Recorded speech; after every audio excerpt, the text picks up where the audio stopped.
तो दास के बिल्कुल ही सामने बाबा जी ने शीशे की खिड़की जैसे ही खोली, बिल्कुल दास बिल्कुल सामने था सत्संग जी। और बाबा जी को धनंकार दास ने बुलाई, बाबा जी ने इशारा करके दास को आगे बुलाया और जैसे ही चरणों में नतमस्तक हुआ सत्संग जी, बाबा जी ने सिर पे हाथ फेरते हुए थापी दी सत्संग जी। तो सत्संग जी, कुछ महात्माओं के कमेंट आ रहे थे कि आप महात्मा रमेश जी के विचार सुनाएं। तो सत्संग जी, उनके कमेंट पे दास ने सत्संग जी फिर से एक वीडियो बनाई है उनके घर आकर। तो सत्संग जी, उनके विचार आप ज़रूर सुने, आप जी के चरणों में यही प्रार्थना है। तो सत्संग जी, सुनते हैं महात्मा जी के भाव। सत्संग जी, प्यार से कहना प्यारे हो धन्यकार जी। सत्संग जी, आज दास बाबा हरदेव सिंह की बातें कुछ आपके साथ साझा करेगा। सत्संग जी, बाबा हरदेव सिंह के ही वक्त में दास ने ज्ञान लिया था सन 1995 में। सत्संग जी, 13 फरवरी सन 1995 में कैथल ज़िले में दास लिया था इस ज्ञान का। और सत्संग जी, दास के पिताजी तो बाबा गुरबचन के टाइम से सन 1965 से ही इस निरंकारी मिशन से जुड़े हुए थे।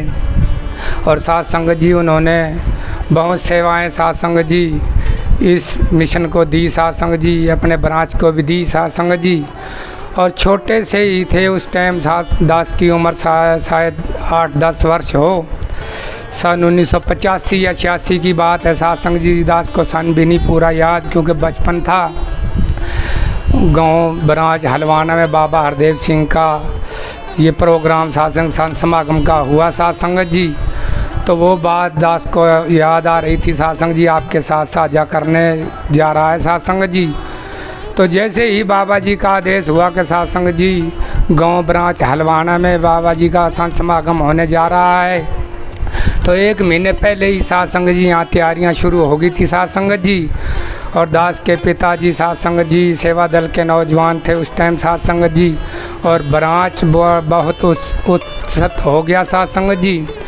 तो जैसे ही बाबा जी का मान लो प्रोग्राम हुआ और बाबा जी का आगमन होना था यहाँ सत्संग जी, तो उस टाइम कच्ची सड़कें और बुरा हाल था सत्संग जी, कच्ची गोरें थी सत्संग जी, धूड़ मिट्टी।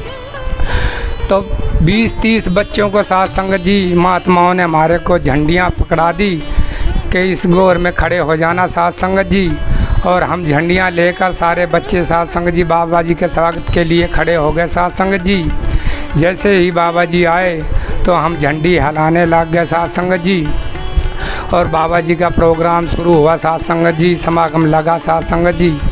और जब सत्संग जी समागम संपन्न हुआ और बाबा जी जाने लगे तो सत्संग जी बीबीपुर ब्राह्मणान से, हमारे गांव से बीबीपुर ब्राह्मणान कच्ची गोर हुआ करती थी सत्संग जी। और वहाँ भी बच्चों को खड़ा कर दिया झंडियाँ लेकर सत्संग जी। और जैसे ही बाबा जी की कार वहाँ से गुजरने लगी तो दास के बिल्कुल ही सामने आकर सत्संग जी बाबा जी की कार खड़ी होगी सत्संग जी। और मई जून का महीना था शायद सत्संग जी, गर्मी बहुत थी सत्संग जी। और जैसे ही थोड़ी सी बाबा जी की कार रुकी सत्संग जी, तो दास के बिल्कुल ही सामने बाबा जी ने शीशे की खिड़की जैसे ही खोली, बिल्कुल दास बिल्कुल सामने था सत्संग जी। और बाबा जी को धनंकार दास ने बुलाई, बाबा जी ने इशारा करके दास को आगे बुलाया। और जैसे ही चरणों में नतमस्तक हुआ सत्संग जी, बाबा जी ने सिर पे हाथ फेरते हुए थापी दी सत्संग जी। सतगुरु का ही आशीर्वाद होता है सत्संग जी संत महात्माओं के सिर पे, जो सत्संग जी आपके चरणों से जुड़े हुए हैं सत्संग जी। सतगुरु की निगाह ही सत्संग जी इंसान की ज़िंदगी का परिवर्तन लाती है सत्संग जी। ऐसे ही आशीर्वाद देते रहना सत्संग जी। गुरु की तो निगाह भी बहुत ऊंची हुआ करती है सत्संग जी। और सत्संग जी, जैसे ही दास को आपके चरणों से संतों ने जोड़ा है सत्संग जी, ताहा उम्र आपके चरणों में ये जीवन व्यतीत हो जाए और सतगुरु पर पूर्ण विश्वास होते हुए जीवन जिंदगी व्यतीत हो सत्संग जी। प्यार से कहना प्यारे हो धन्यकार जी।